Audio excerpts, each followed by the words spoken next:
నల్గొండ మున్సిపాలిటీకి జరుగుతున్న ఎలక్షన్ల సందర్భంగా ఇక్కడ ఉన్నటువంటి ఓటర్ల మహాశయులందరికీ కూడా నమస్కారము.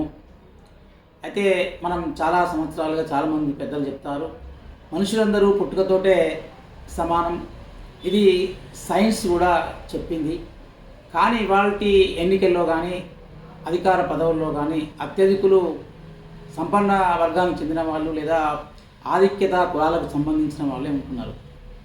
దీనికంతా కారణం ఏంటంటే పుట్టుకతోటి అందరూ సమానులే, కానీ కొద్దిమందికే ఎందుకు ఈ అధికార పదవులు రాజకీయ పదవులు సంప్రాప్తమవుతున్నాయి అని కనుక మనం ఆలోచించినట్లయితే వాళ్ళ చేత వాళ్లకు విద్య అందుబాటులో ఉండడం, సంపద వాళ్ళ చేతుల్లో ఉండడం కారణమవుతున్నది. ఈ కారణంగా మనుషులందరూ సమానులైనటువంటి భావన, కొందరు మనుషులు తక్కువ వాళ్ళు, కొందరు మనుషులు ఎక్కువ వాళ్ళు, కొన్ని కులాలు ఎక్కువవి కొన్ని కులాలు తక్కువవి అనేటువంటి భావన సమాజంలో ఏర్పడ్డది. అంటే ఎక్కువ అనేటువంటి భావన వైపుకే ఓటర్లందరూ మొగ్గు చూపడం, ప్రజలందరూ మొగ్గు చూపడం, వాళ్ళనే ఎన్నుకునేటువంటి ప్రయత్నం చేస్తూ వస్తున్నారు. గత అనేక సంవత్సరాలుగా, దశాబ్దాలుగా ఇది నడుస్తూ వస్తున్నది. దీన్ని మార్పు చేయాల్సిన అవసరం ప్రజలకి ఉంది. ఎందుకంటే పుట్టుకతోటి మనుషులందరూ సమానులే అనే సూత్రం మనందరికీ ఎరుకున్నదే, తెలిసిందే. కాబట్టి పుట్టుకతో సమానులైనటువంటి వాళ్ళను, అంటే పుట్టుకతో సమానమైనటువంటి విద్యను అందించకపోవడం వల్ల, వాళ్ళ సంపద లేకపోవడం వల్లనే వాళ్ళు కేవలం వెనుకబడి ఉంటున్నారు.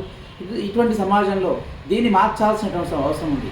ఎవరైతే ఇదివరకు పేదరికంలో ఉన్నారో, పేదరికంలో ఎవరున్నారు ఎక్కువగా ఎస్సీ కులాలు, ఎస్టీ కులాలు, తర్వాత బ్యాక్వర్డ్ బీసీ కులాలు మాత్రమే వెనుకబడి ఉన్నాయి. వెనుకబడ్డ కులాలే, ఆర్థికంగా కూడా వెనుకబడ్డ వాళ్ళు వీళ్ళే. అదేవిధంగా సంపన్న వర్గాలు అన్నీ కూడా దాదాపుగా అగ్ర కులాలుగానే మనకు అత్యధిక సంఖ్యలో కనబడతారు. వాళ్ళు రెడ్డిలు కావచ్చు, వెలుమలు కావచ్చు, వైశ్య కావచ్చు, లేకపోతే ఇంకొకటి కావచ్చు. అంటే అగ్ర కులాలుగా పరిణామం చెందినటువంటి వాళ్ళు, వాళ్ళ చేతిలో సంపద ఉంది, వాళ్ళ చేతిలో విద్య ఉంది. కాబట్టి వాళ్ళ వైపే ఓటర్లందరూ కూడా మొగ్గు చూపడం జరుగుతూ ఉన్నది.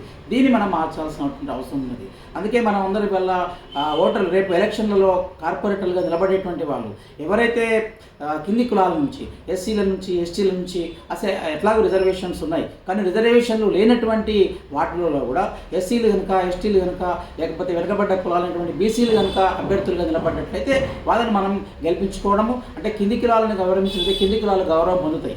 ఆ గౌరవం పొందిన తర్వాత అన్ని కులాలు సమానం అవుతాయి. కాబట్టి కింది కులాల వాళ్ళను, లేకపోతే అగ్ర కులాలలో కూడా పేద వర్గాలు ఎవరైతే ఉన్నారో ఆ పేదల వాళ్ళను మనం గెలిపించుకునే ప్రయత్నం చేయాలి. ఇది మనం ఎట్లా చేస్తాము?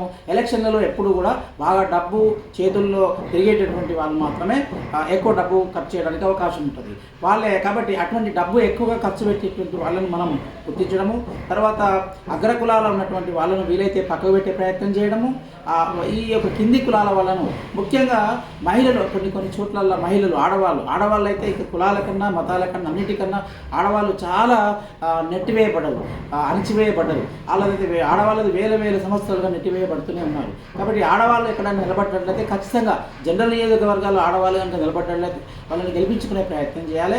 ఈ పేదరికాన్ని, తర్వాత కులాన్ని రెండింటినీ జోడించుకొని మనం కింది కింది కులాల వాళ్ళను గెలిపించుకునే ప్రయత్నం చేస్తే మనం సమాజాన్ని, మన ప్రజాస్వామ్యాన్ని మనకు మనమే అభివృద్ధి చేసుకున్నట్టుగా అవుతుంది. ఇది అందరూ కూడా ఓటర్లందరూ కూడా గమనించాల్సిందిగా కోరుతున్నాం.